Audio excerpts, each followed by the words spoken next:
একদম অজপাড়া গায়ে শত কোটি টাকার মাজার। এই মাজারটি আমাদের বাগেরহাটে দড়িতার লোক অবস্থিত। এটা যে পীরের মাজার, ওনার নাম হচ্ছে কারি আব্দুল সালাম।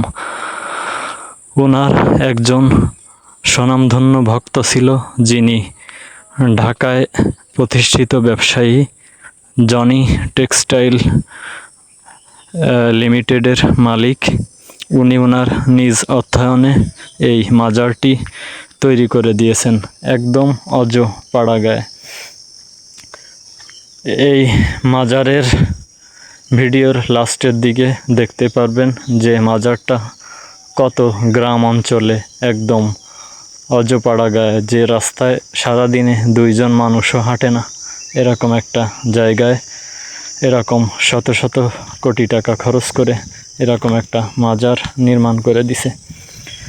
স্থানীয় লোকের কাছে জিজ্ঞেস করলে জানা যায় যে এই মাজারে যিনি শুয়ে আছেন উনি নাকি আপনার মারা গেছে 2005 বা 6 সালের দিকে। উনি ছিল অনেকটা পাগল টাইপের। উনি অনেক সময় দেখা যেত যে স্থানীয় যারা আমাদের মা বোন আছে, মহিলারা, তাদেরকে দেখলে বাজে কমেন্ট করতো।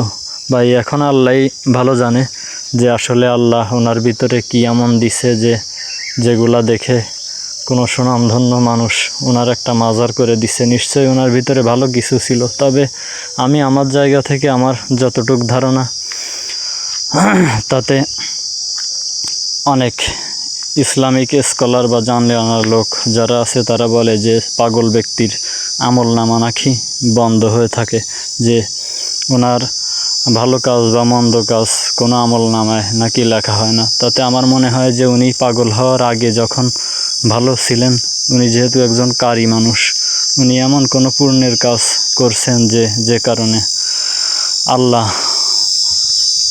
তাকে মরার পরেও এরকম ভালো একটা জায়গায় রাখার তৌফিক দিয়েছেন। এখন বিভিন্ন বিষয় নিয়ে বিভিন্ন ধরনের মতামত মানুষের থাকে, এবং এই যে কারি সাহেব, উনি হচ্ছে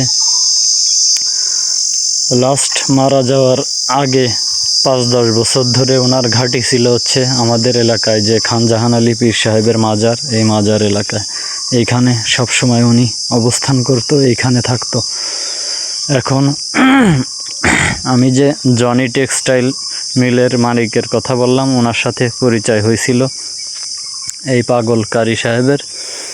হচ্ছে আপনার খান জাহান আলী পীর সাহেবের মাজারের যে দিঘি, এই দিঘির ঘাটে আর কি ওনার সাথে পরিচয় হয়েছিল, এটাই জানা যায়। এবং গুগল করলে এই সম্পর্কিত তেমন কোনো তথ্য পাওয়া যায় না।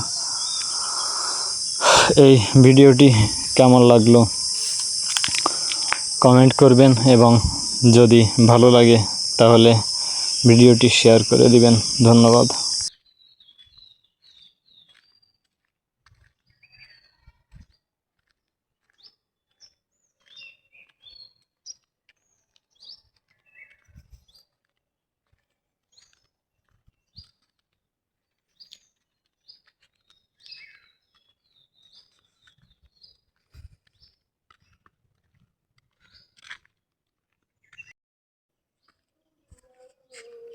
أشهد أن لا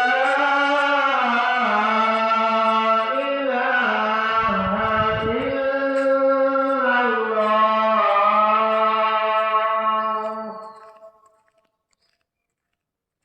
أشهد أن محمدا رسول الله.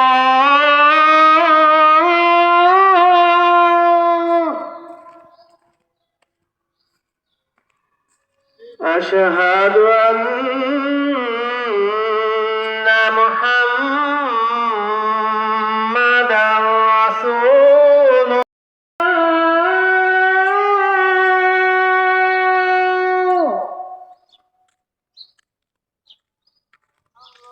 حي على الصلاة.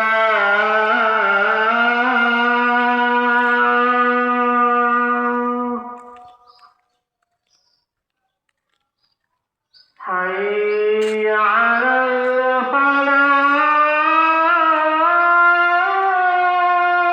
الفلاح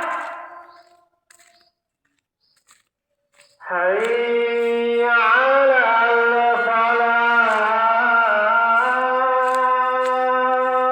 الفلاح